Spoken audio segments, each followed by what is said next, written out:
మా వంటగదికి స్వాగతం. మా వంటగదిలో పాలకూర గోబీ తయారు చేయటం చూద్దాం. దానికి కావాల్సిన పదార్థాలు: పాలకూర 1 కట్ట, గోబీ 150 గ్రాములు, ఉల్లిపాయలు 2, పచ్చిమిర్చి 2, జీలకర్ర 1 టీ స్పూన్, కరివేపాకు, పోపు పెట్టడానికి ఆవాలు, ఎండుమిర్చి, మినపప్పు, శనగపప్పు, కారం 1 టీ స్పూన్, ఉప్పు రుచికి తగినంత, పసుపు 1 టీ స్పూన్. ఇప్పుడు తయారు చేయటం చూద్దాం.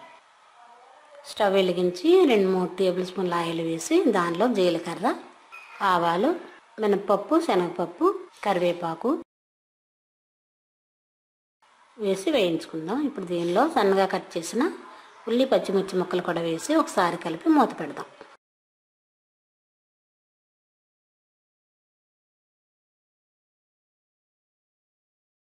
ఇప్పుడు మూత తీసి చూద్దాం.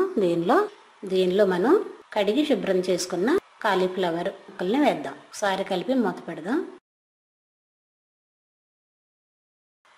1 నిమిషం ఆగాక మూత తీసి చూద్దాం.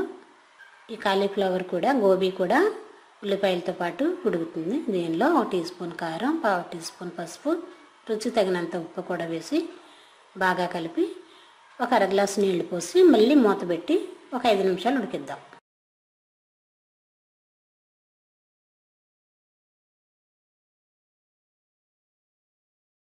ఇప్పుడు మూత తీసి దానిలో పాలకూరను మనం ఉడికించి పేస్ట్గా చేసాం కాబట్టి అలా పేస్ట్లా చేసిన పాలకూర మిశ్రమం వేసి బాగా కలిపి మూత పెట్టి 2 నిమిషాలు ఉడికిస్తే కూర రెడీ అవుతుంది.